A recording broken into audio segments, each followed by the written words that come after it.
Oh, there's Alex.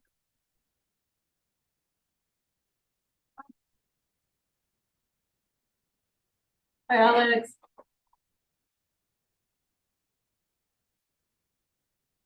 All right. So we've convened the meeting at 12:02. I would like to acknowledge with respect that we are in Robertson Huron Treaty Territory, that the land on which we are gathered is the traditional territory of the Anishinaabe and known as Bawadi. Bawadi was home of the Garden River First Nation, Juana First Nation, and the historic Council. All right, so first off, we have the adoption of the minutes. Has everyone had a chance to look them over? Check. One. Hey, friends. Can you hear me? Hi. Yes. Hi, Alex. Whoa. That was weird. I don't know what happened. Okay. Sorry. Thank you. I've been doing microphone checks for like 5 minutes. Okay. Thanks. Okay.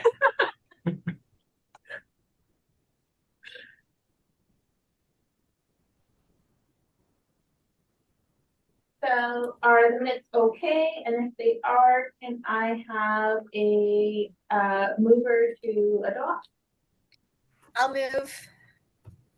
and a seconder? I'll second. It's Sarah. Okay. Thanks, Sarah. And all in favor? Good. Perfect. All right, so any declaration of pecuniary interest?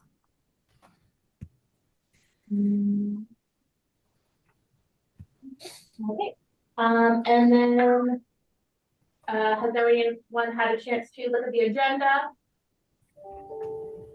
Questions, comments, concerns? Good, okay. Can I have a motion to adopt? Alex? Yeah. Thumbs up. And then a seconder? Sarah, perfect.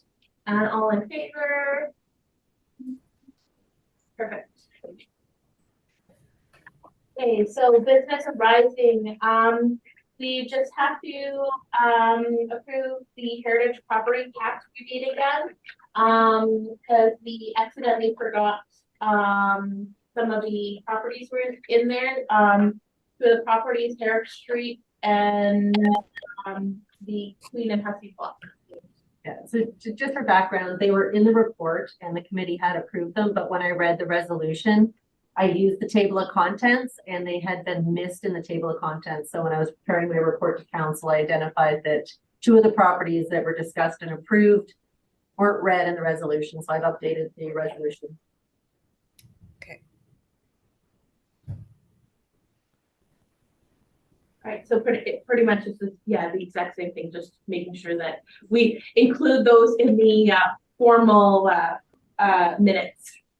So can I have a motion to adopt? Sarah, and a seconder? I can second. Alex. Okay. And then all in favor? Perfect. All right, and next we have Heritage Week 2024. So I haven't seen them come with a theme yet, but just wanted to look at it. Will come very quickly once January rolls around. So just wanted to get an idea of what the committee's thinking so that over the next few weeks, I could try to put some staff on to help prep some items, and then we kind of have a plan for what we think we would like to do. It might be nice to see, like usually what we do or what we've done in the past is something at the like Station Mall or something like that, but I don't know how popular the mall is really now. I don't know if people still go there to wander around, but maybe it would be better to have maybe like an event at the library. Like seeing if we could have something there, like a come and go about it. And then also at the same time, tell people about the passes to go see the museums, door sites, things like that, you can get the free passes, or you can like just go and tour them, but if you want to get the free passes, they're pretty. Hey, Nicole. Yes. I love both those ideas. I'm thinking both places are very different. Like, I don't know if anybody's seen the article on Sioux today about how the library is an unsafe space. Regardless, that might influence public perception. And two, the library is like a space to go for this, whereas the mall is transient and people can just see in passing by. So they're two very different things. There's no way to do both. I think we can do both. We have in the past, we have display panels.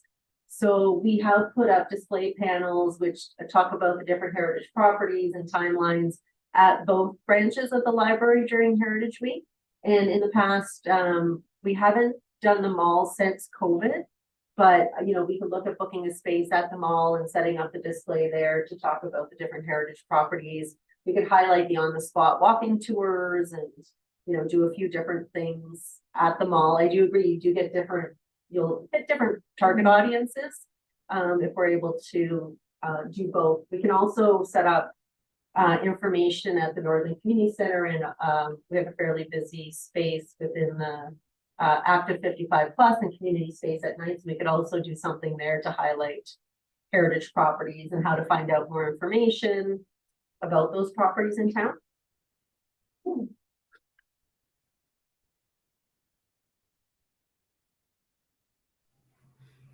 Awesome. Thank you. And I'd love to help with setup once we establish a subcommittee, I guess. Sounds good. Do we want to have a couple people identified to help?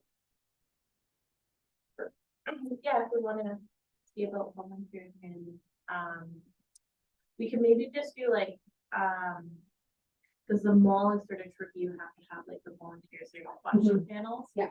Do we want to do it for like one day, or do we want to maybe do a couple days, just, I don't know how many volunteers we're gonna get. I can check with the mall, and see what options we have available. I know, you know, a lot of people are working, so it may even be nice to pick an evening and just do a few hours set up, and, you know, then we can have a come and go, kind of from after work until sometime in the evening. Yeah. I think it might be tricky to get volunteers to help staff it throughout the day, but, we can see what options they have for us. Yeah. And then I can bring that back to the January meeting.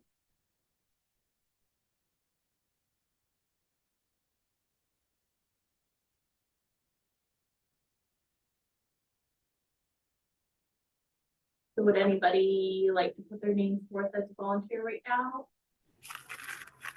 Yeah, I'd like to put my name forward. Nicole?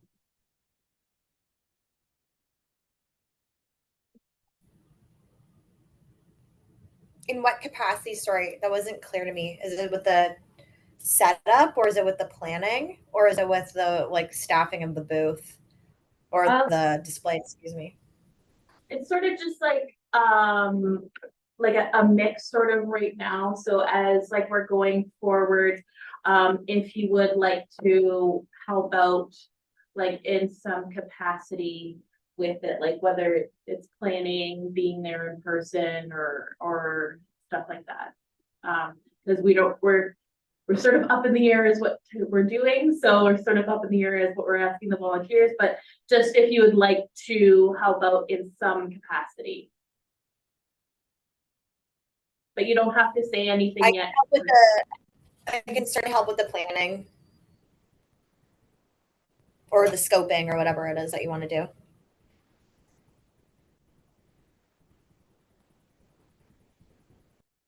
Okay. So it would be, we'll just quickly resolve that Stephanie, Alex, and Nicole assist with planning and preparation for the Heritage Week 2024 along with city staff. All right, so can I have a motion to adopt?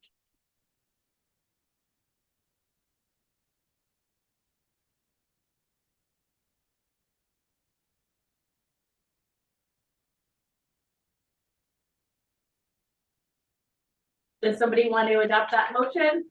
I mean, I can. I'm in the subcommittee, so I thought it would be weird if I adopted my Yeah. own thing. I'm the same way, but I can adopt or I can second that.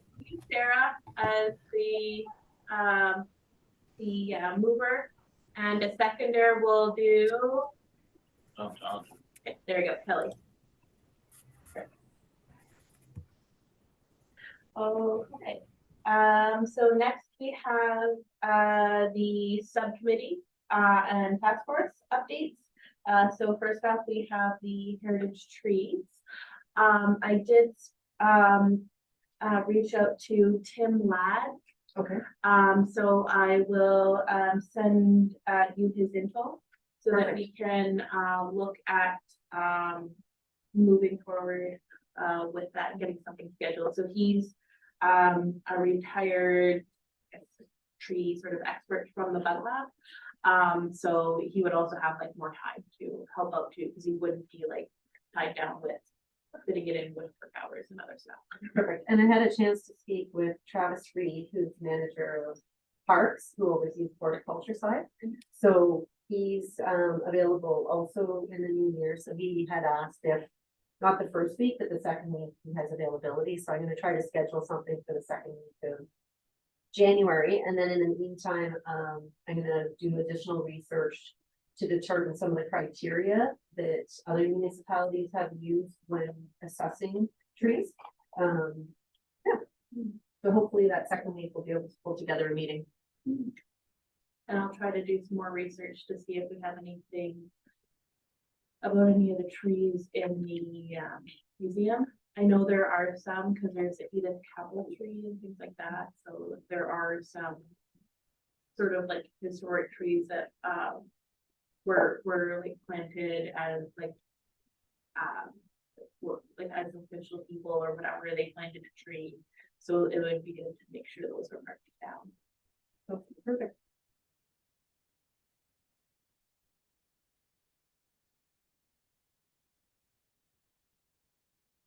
Okay, and next we have new business, and with that is the Cenotaph Conservation Plan. So if everyone's had a chance to look that over. I've got some additional background. So for the committee members that are new, back in March 31st of 2022, the March council meeting in 2022, council had approved the designated property grant. So they had applied for a grant to do some restoration work on the cenotaph. The committee approved it, and that was then went to council, and they've been approved for $3,000. They were having trouble finding somebody to do the work, and they've been working with staff at the museum to come up with a full conservation plan. So they wanted to provide the committee with an update that the project is moving forward, and they have a solid plan in place to do the restoration work that's necessary.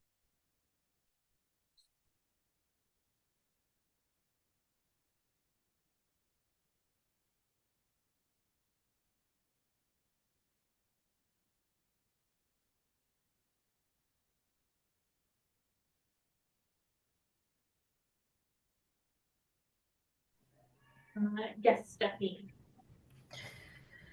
Sorry, are we looking for a motion to approve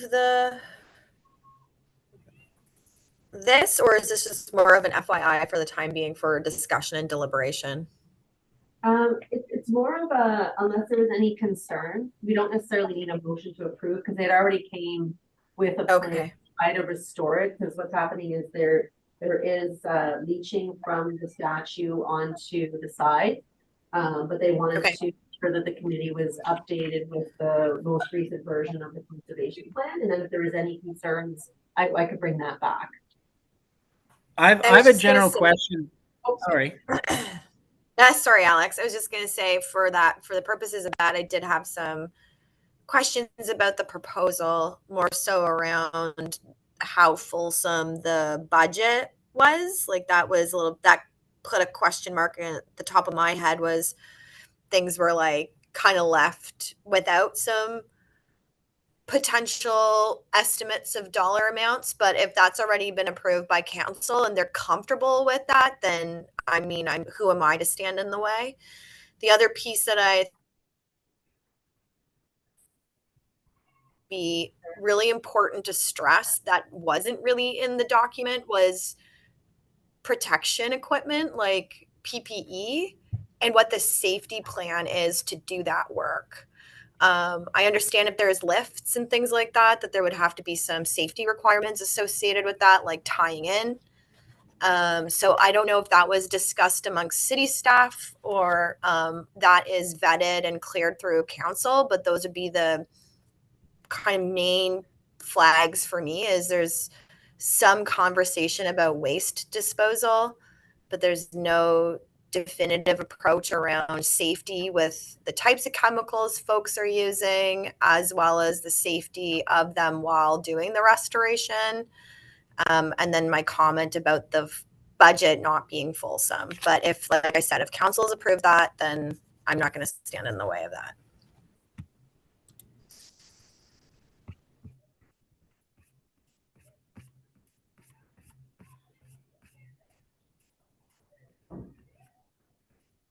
Hi, Virginia. Yes, yeah. Yeah, that was my question too about the budget. Like it's actually quite a reasonable budget at just under 400. I think I saw, and then council had approved 3,000. So if you like, if that's the budget, but if the invoice comes back, is there room to take from that 3,000? How does that work? The cost of labor isn't, so that's just the cost of the materials. The cost of labor is in addition to that. Okay. And then, okay, so kind of the hourly rate there. Okay, I get it. Thank you. Yeah. And I think I saw it, I was trying to find where it was, they did give an estimate on the total hours for the cleaning. Yes, right on the next page, it sort of breaks it down in, on the expected timetable. So that it might take, if you look at it like several days, like it could be a full month's work, so it could be a very long time period, but she'll only be working a set amount of time per day. So she kind of has it breaking down how much time each step takes, because with like things like with the cleaning, you have to sometimes wait between steps with cleaning, wait between steps with applying the protective coatings after, things like that. But she's has it broken down there. Yeah, and at the liberal end, like it's I guess 24 hours for one part and 56 hours for the other part. That's 80 hours at $50 an hour. That's 4,000. So at the liberal end, but they did have some other time estimations there too. So that, I mean, I get it now. Yeah, restorations, I'm learning, like, are costly, but that's such a beautiful piece. I'm really glad that we're doing that. And Nicole, was it your colleague at the museum who wrote that up? Yeah, so she is trained in metal conservation. So she does all of this stuff for us for properly conserving the metal. I can't. Wow, can't. What a person to have on your team. Yes. Right?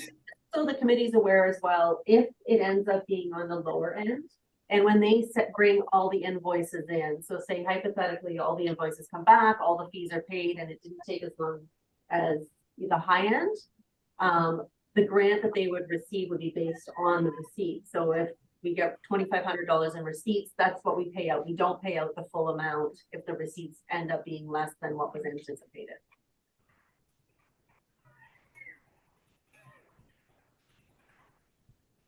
And also with some of the costs, you'll sort of see there are the little stars beside them. Some of those costs are tentative. So if we're doing the cleaning and the first step of the cleaning is good, then we don't have to move on to the next step. So then that would reduce cost, that would reduce labor, and then, the one would also, reduce, like using other, maybe a little bit harsher. So eliminating some of the issues of disposal and, just PPE for those chemicals and that. But she has all the training of even using these chemicals too, so she's all trained in, how to properly and safely use these. And also Very for, cool. for your, to answer your question, Stephanie, this is, the property is actually provincial property, where the cenotaph sits, but anytime, we engage people to come in to work on city property, they do have to have, they have to show that they can meet all this health and safety requirements. So that would answer your question with regards to fall arrest, tying off if you're using a lift, you know, having all those proper trainings in place. And I would imagine. All right, appreciate that. Yeah, and I would imagine the courthouse, also, you know, as a provincial entity would have those same requirements in place. Okay, thanks. That answers my questions then.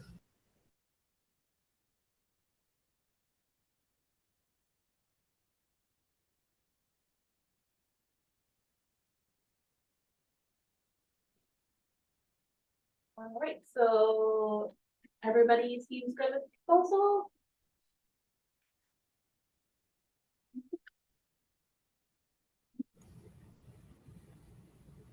Say it again, Nicole, sorry. I was just asking if everybody is okay with the proposal. Like that yeah. We're all good, no other questions? Yeah. All good.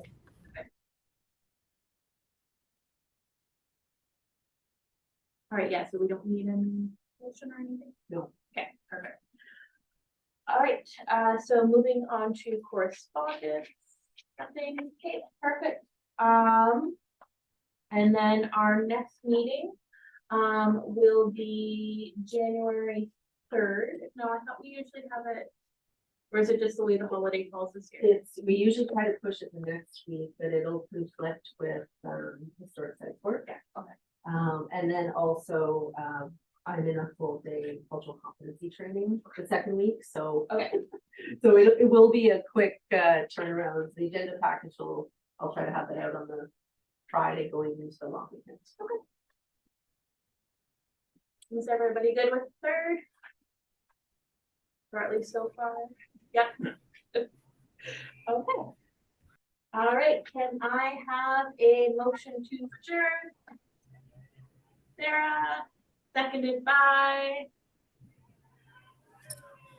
Alex. Oh.